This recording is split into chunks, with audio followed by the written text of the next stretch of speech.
கேரளத்தின் மக்கள் வாழ்க்கையை பெரிதும் பாதிக்கும் ஒரு முக்கிய பிரச்சினை முல்ல பெரியாறு அணை.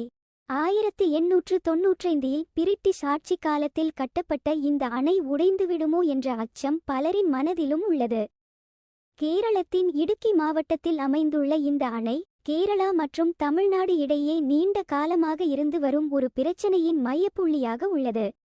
இந்த அணையின் வயது, நிலநடுக்கம் ஏற்படும் வாய்ப்பு, கனமழை போன்ற காரணங்கள் அணையின் பாதுகாப்பு குறித்து கேள்வி எழுப்புகின்றன. அதிகாரிகள் அணை பாதுகாப்பாக உள்ளது என்று கூறினாலும் அதன் கட்டமைப்பு பலம் குறித்த கேள்விகள் இன்றும் உள்ளன.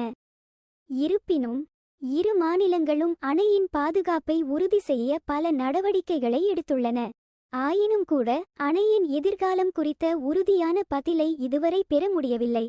துல்லியமான தகவல்களுக்கு அதிகாரப்பூர்வ அறிவிப்புகளை எதிர்பார்க்க வேண்டும். மேலும்